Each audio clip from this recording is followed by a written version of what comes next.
अंग्रेज चले गए, 250 साल पहले जो अंग्रेज थे या ईस्ट इंडिया कंपनी थी, लात मार के 1947 में उनको निकाल दिया।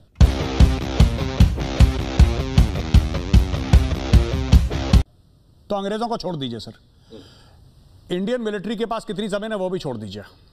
आपने बोला कि इंडियन मिलिट्री कमर्शियल एक्टिविटी करती है। कमर्शियल एक्टिविटी से यह मतलब है कि इंडियन आर्मी ने, नेवी ने, एयरफोर्स ने मिलिट्री लैंड पे ऐसी चीजें बना रखी हैं जहां पे सिविलियन जाते हैं, खरीदारी करते हैं और हम उनसे मुनाफा कमाते हैं। आप ये बात कह रहे हैं। मैं आज करोड़ों लोग जो प्रोग्राम देख रहे हैं, मैं आज आपसे वादा करता हूं, आप मुझे एक एग्जाम्पल दीजिए, मैं हाथ जोड़ के आपसे माफी मांगूंगा कि मुझसे गलती हो गई, मेरी तौबा, मैं आपसे माफी मांगूंगा। आप एग्जाम्पल दीजिए। देखिए आपके पास 100 गोल्फ ग्राउंड्स हैं, आप जाके वो देखिए। सर एक मिनट राजा फैजल साहब सुनिए, राजा फैजल साहब एक मिनट।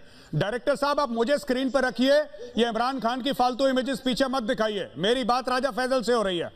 राजा फैजल साहब, हमारे पास 100 हो या 5000 गोल्फ ग्राउंड हो, मैं कमर्शियल एक्टिविटी की बात कर रहा हूं जहां से बिल कटते हैं, वहां पे जहां से जीएसटी फाइल होती है। मेरे पास ऐसे रिकॉर्ड्स मौजूद हैं। आपके पास कख नहीं है, एके एंथोनी, आपके पास कख नहीं है, मैं नहीं कह रहा आपके पास कख नहीं है। ये किताब है, एक मिनट जरा, एक मिनट, आप जरा ब्रिगेडियर हैरिस नवाज को लाइए स्क्रीन पे, ब्रिगेडियर हैरिस नवाज को लाइए, तो बात कर लीजिए ना। एक मिनट, हैरिस नवाज साहब को लाइए। सर ये किताब है आयशा सिद्दीका की, इसका नाम है मिलिट्री इंक, और ये किताब ये कहती है inside Pakistan military economy. Indian army के गोल्फ कोर्स हैं या कबड्डी का ग्राउंड है, वहां पे शादी हॉल नहीं बने, वहां पे कमर्शियल एक्टिविटी नहीं होती है, वहां पे जो भी एक्टिविटी होती है दैट इज फॉर फौजीज।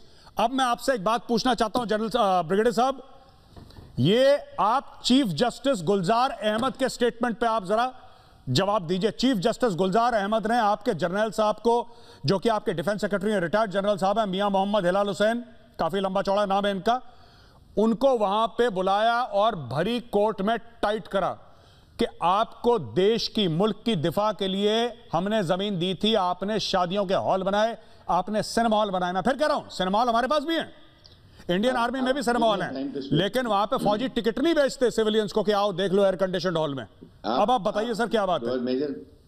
मेजर गौरव, देखें हमारा टोटल बजट 18% है of the total national budget. उसके बाद आपके पास लार्ज स्टैंडिंग आर्मी है, और उसके साथ ही साथ जब ये लोग रिटायर होते हैं, हमारे जो शहीद होते हैं, उनके लिए वेलफेयर प्रोजेक्ट जैसे फौजी फाउंडेशन है, आर्मी वेलफेयर ट्रस्ट है, they all spend money on welfare of troops.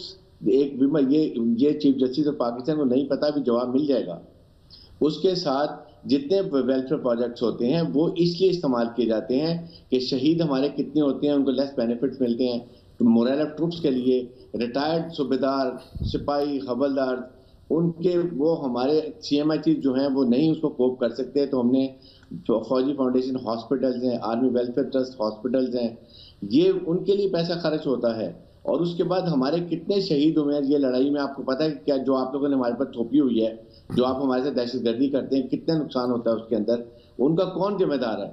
इसलिए ये पैसा बिल्कुल राइट डायरेक्शन में स्पेंड किया जाता है। ये भी जवाब बड़ा डिटेल चीफ आर्मी स्टाफ उनको मिल जाएगा, चीफ जस्टिस ऑफ पाकिस्तान को और डिफेंस सेक्रेटरी जनरल हिलाल देंगे कि इनके पर्पस क्या है। This money earned is spend and no फौजीज इन्वॉल्व इन, वहां पर दुकानों में फौज कोई नहीं खड़ी होती है। These are given on contract to people and then people come and buy it there in the civilian। आज सारे कंटोनमेंट में स्पेंड कर गए हैं। ये वहां पर जाके ये पैसा शोहदा के लिए, रिटायर्ड बीमार लोगों के लिए, बूढ़ों लोगों के लिए ये पैसा इस्तेमाल होता है, ताकि नेशनल बजट के ऊपर आदमी ज्यादा कॉस्ट ना कर सके। These are the facts, और ये आप किसी से मालूम कर लीजिए, वरना मैं आपको फौजी फाउंडेशन की आप वेबसाइट खोलें, उसमें देखें कि किस तरीके से क्या वेलफेयर प्रोजेक्ट किए जाते हैं। He remarked, ये चीफ जस्टिस के बारे में, he remarked that Askari housing projects had been built on cantonment lands। Oh yes, yes। आपने सर कंटोनमेंट लैंड्स के ऊपर अपने हाउसिंग सोसाइटीज बना दी, वेल डन। हमने अग्नि फायर करी मिसाइल, आपने बोला तुम लोग अपनी औकात से बहुत बढ़ चढ़ के मिसाइलें फायर कर रहे हो, लो DHA का प्रोजेक्ट, कॉर्नर प्लॉट जनरल साहब के लिए, आपने भारत के मुंह पे एक हाउसिंग सोसाइटी मारी, well done sir, well done. अच्छा, we have decided that this will not happen again, ये डिफेंस सेक्रेटरी ने वादा करा है, डिफेंस सेक्रेटरी ने गलती मानी है। जो कि एक साबिक लेफ्टिनेंट जनरल हैं, रिटायर्ड लेफ्टिनेंट जनरल हैं, उन्होंने बोला है कि हाँ जनाब गलती हो गई, हाँ जनाब हम लोग ऐसा करते थे, अपनी ज़मीनों के ऊपर हमने हाउसिंग सोसाइटीज़ जो कि फौजियों को देते थे, बाद में फौजी सिविलियन को बेच देते हैं उसको। There is a way by which ये गोल्ड घूम के वापस सिविलियंस के पास चला जाता है।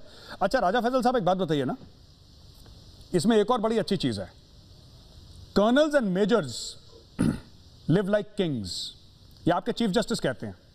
What the colonels and majors desire happen. मैं तो आर्मी हेडक्वार्टर को चिट्ठी लिखने वाला हूं कि मैं कहां छोटा सा मेजर, मुझे तो आज तक किसी ने किंग नहीं बनाया पाकिस्तानी फौज में, we should be given some parity. Hello kings हैं सर, ये आपका चीफ जस्टिस कह रहे हैं। राजा फैसल साहब बताइए, he says colonels and majors are kings, इसके बारे में जरा बताइए क्या मामला हो गया? देखिए गौरव, इसमें तो कोई शक नहीं, जो कर्नल्स हैं और जो मेजर्स हैं वो 22 करोड़ अवाम के दिलों के बादशाह हैं, वो हैं और रहेंगे। यहाँ पे आ जाएं आप, यहाँ और आपके यहाँ तो फिर आबादी ज्यादा, तो आप तो फिर बहुत बड़े बादशाह हुए। अच्छा बिल्कुल। लेकिन यहाँ पे मैं एक चीज मेंशन करना चाहता हूँ, कुछ चीजें जो कि हाईलाइट हुई। देखिए अभी भी जो पाकिस्तान में जो रूल्स चल रहे हैं वो 1924 और 1937 के रूल चल रहे हैं, जिनको के देखने की जरूरत है। अभी अगर आप ये वाला केस हाईलाइट कर रहे हैं, लेकिन आप 26 अक्टूबर में जो फैसला हुआ कराची की हाई कोर्ट में, वहां पे जो फैसला हुआ है अगर आप उसको लीजिए तो वहां पे अलाउ किया गया कि ठीक है, इस तरह की जो एक्टिविटीज जहां पे के बहुत ज्यादा कंजेस्टेड एरियाज हैं, वहां पे और कोई जरिया नहीं है, किसी जगह पे नहीं कर सकते, तो वहां पे कर लिया जाए। लेकिन यहाँ पे आके ऑब्वियसली फिर स्टॉप हुए और जनरल हिलाल ने बहुत अच्छा किया कि वहां पे सब कुछ एक्सेप्ट किया एंड कहा कि आइंदा से नहीं होगा, that's how it should be.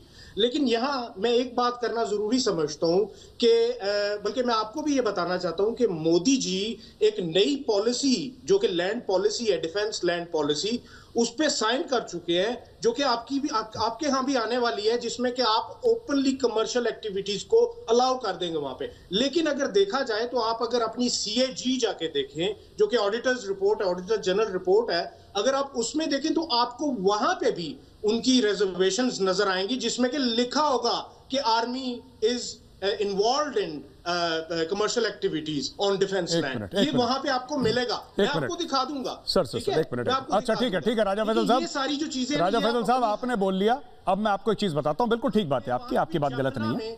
वो रिपोर्ट मैंने, राजा फैसल साहब मेरी बात सुन लीजिए, श्रीलंका में, और राजा फैसल साहब आप एक ही बात रिपीट कर रहे हैं, सुनिए मेरी बात, बिल्कुल आप इमोशनल हो जाते हैं, आप भावुक हो जाते हैं, बिल्कुल जज्बाती हो जाते हैं आप, सुन लीजिए मैं समझ रहा हूं आपकी बात। देखिए दो चीजें हैं, जो हमारा डिफेंस का लैंड है, ठीक है, मोदी जी ने कभी यह नहीं बोला कि army will be allowed to do commercial activity.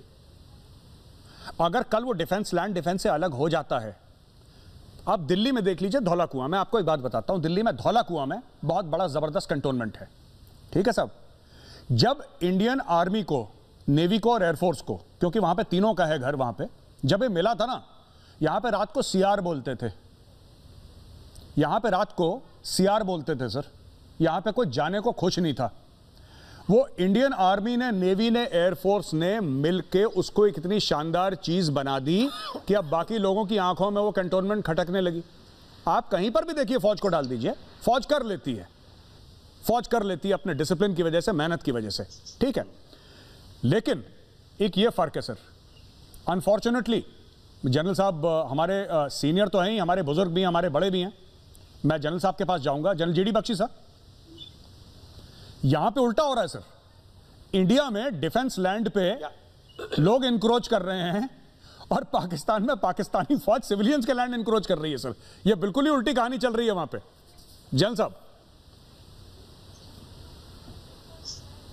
बिल्कुल, गौरव, इन द लार्जर जो कि सोशियो कल्चरल कॉन्टेक्स्ट है, जो अंग्रेजों ने कंटोनमेंट्स बनाई थी, was to insulate the British Indian Army from the local population, make it a subculture, a different culture, different ethos वगैरह वगैरह। तो इसके लिए ये सेपरेशन थी between the cantonment and the ordinary population।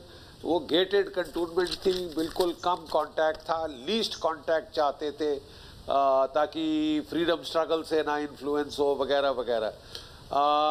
For some reasons ये जो military micro culture है, इसको बरकरार रखना भी ज़रूरी है, क्योंकि जो साउथ एशिया में जनरल सोसाइटीज़ हैं, आप देखते हैं कितनी करप्शन वगैरह वहाँ पे हो गई है, कितना क्या हो गया है। जहाँ आप ये बैरियर तोड़ते हैं, एक Spartan ethos, fighting ethos, sacrifice based ethos, not a profit motive based ethos, ये कंटोनमेंट का अभी भी रखा जा रहा है। लेकिन पाकिस्तान ने जहां कंटोनमेंट्स खोली, सिविलियंस को अंदर बुलाया, शादी घरों में, मल्टीप्लेक्सेस में उनके साथ सोर्स ऑफ प्रॉफिट बना लिया, फौजी फाउंडेशन के नाम पे डबल रोटी की, ब्रेड की फैक्ट्रीज आपने खोल दी बनाने की। तो साहब ये डाइल्यूट हुआ है, और तभी मैं समझता हूँ पाकिस्तान की फौज में कू पे कू हुए हैं।